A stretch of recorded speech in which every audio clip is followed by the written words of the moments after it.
Submaximal Cardiorespiratory Fitness Assessment. I will be performing a 1-mile jogging test and a 1-mile walking test. Equipment needed: you must have proper running attire, a 400-meter track, a heart rate monitor available as optional, pencil and paper, a stopwatch provided by a phone, and a scale. Now we will proceed to our dynamic stretches. Dynamic stretches are sport-specific movements that are designed to increase core temperature and enhance activity-related flexibility and balance. These distinct pre-dynamic stretches will help improve my range of motion. The duration of the stretching session should be from 2 to 3 minutes of warming up before the jogging test and before the walking test. The particular pre-dynamic stretches I chose to perform were jogging in place, which targets the hamstrings, quadriceps, hip flexors, gluteals, and calf muscles of my legs and my core area. Subsequently, I performed the walking lunges that targets my quadriceps, glutes, and my hamstrings. Proceeding on, I did leg swings that stretch my inner and outer thigh muscles, hips, hamstrings, calves, and my quadriceps. Lastly, I performed a walking toe tap, which targets my hamstrings and hips. Essentially, I'm preparing my lower body extremities for the 1-mile jogging test and 1-mile walking test. Once you have completed your dynamic stretching session, you proceed on to the jogging test. Start your time and go. The following jogging test is available to 18 to 29-year-old men and women. I established a comfortable pace without stopping, jogging 1 whole mile. This is not a maximal test, therefore the goal is not to run the mile as quickly as possible, but simply at my own pace.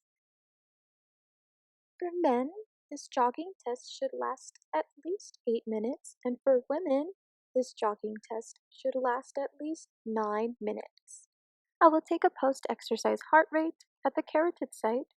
Fingers positioned between the larynx and the anterior border of the sternocleidomastoid muscle.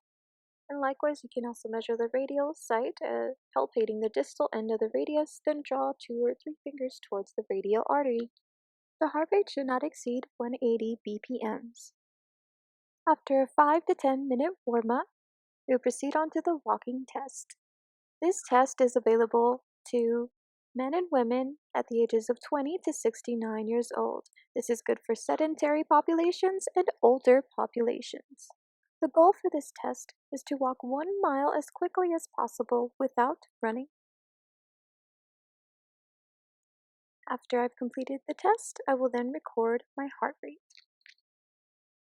Immediately after the test, we will be measuring the carotid site, or you can do an optional radial site measurement of the heart rate. For both tests, post-exercise heart rates must be measured at beats per 15 seconds, and then we will multiply by 4 once we calculate. Now we will proceed to static stretches. In the post-exercise static stretches, I chose to do a single leg knee stretch that targets my quadriceps, glutes, and hamstrings. In addition, I performed side lunges, holding each stretch for 10 seconds.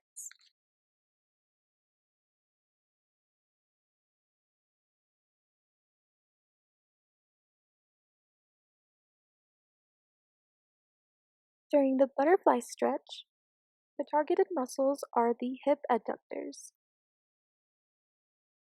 Together they help with flexing, straightening, rotating, and adducting my hip joint.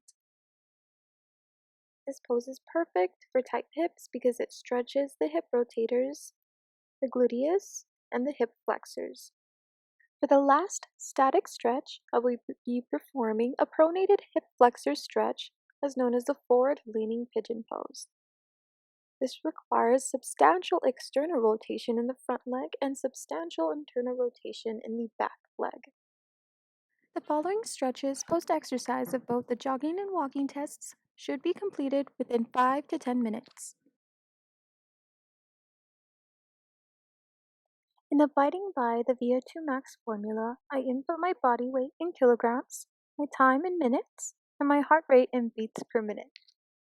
In utilizing the calculation strategy of parentheses exponent multiplication, division, addition, and subtraction, I calculated my VO2 max, resulting in 36.54 milliliters per kilogram per minute, indicative that it is a fair VO2 max. Likewise, this equation is gender specific as we would input 1 for males and 0 for females. My heart rate is calculated by the number of beats counted for 15 seconds multiplied by 4.